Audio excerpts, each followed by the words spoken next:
What's up everyone, welcome back. I'm Seth Ashworth and this week's going to be another episode of Coach's Toolbox. Some things to think about when you're coaching kayaking that I wish I had known along the way, or that I've picked up in my experience, in my years of knowledge, that I wish I had known before I got started. Anyway, just like every one of these episodes, they're just a lot of me talking, so if you prefer to listen to it, it's on the podcast, which you can find everywhere you get podcasts. Just search Questions You Never Thought to Ask. There's some other cool podcast stuff on there too, so if you prefer to listen along that way, you can. This week I'm going to talk about, I wanted to title it, I had this idea while I was driving along the other day. I'm going to title it, Why Are We Even Doing This? And so I think I'm going to preface this with a little story, right? So one thing that I teach right now and that I'm really passionate about is that there's a lot of drills that are really useful that can really help your kayaking, especially your freestyle kayaking, but it actually applies to basically every kayaking skill there is. There's some kind of drill you can use to help you practice and improve it, right? So when I was younger, I would be like, flat water cartwheeling is kind of a waste of time because it's not exactly the same as cartwheeling in a hole, which is both true and false. There is a lot of merit to being better at that flat water stuff, and it can help you a lot to improve your whitewater paddling. But really the key step that I always missed, that I didn't really understand until more recently, was that no one had really adequately explained to me why these drills and these flat water things were really useful.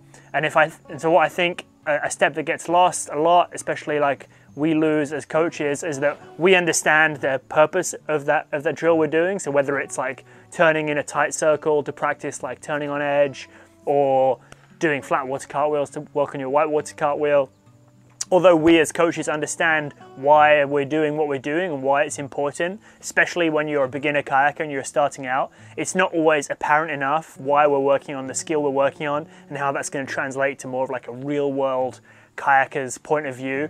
And I think especially this can even be true for things like hip flicks and T-rescues and hand of God rescues. And although it's like in the moment you as the coach know why it's useful for the people you're teaching, I think we often do a poor job of really explaining exactly why we're doing it and what the real world application is going to be.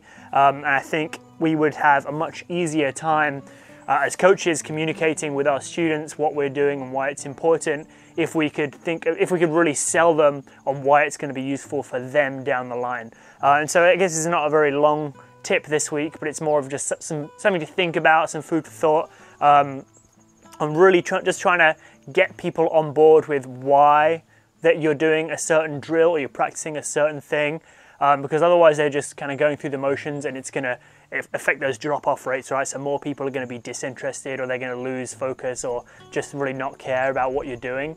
So as much as you can, try and think about explaining to the best of your abilities why you're doing a certain thing and how that's going to relate to a real world, real life kayaking situation, not just because that's what you have to do to move on to the next step or to get the next badge or whatever achievement system you're progressing in.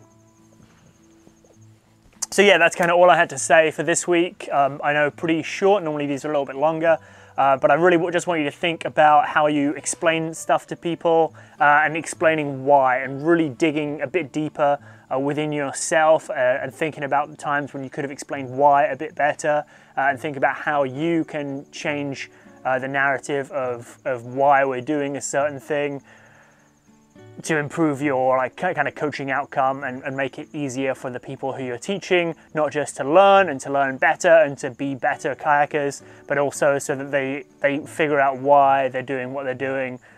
So at some point when they're teaching people to kayak, or they're introducing someone about kayaking, they'll be able to explain more adequately why, rather than just like, well, that's because that's what I did when I was learning, So something to think about, why are we doing this? That's kind of the header for today. Why are we doing this? And if you can't adequately explain why you're doing a certain thing, you maybe need to stop doing that thing and think about how it actually is helping, because maybe it's actually not helping.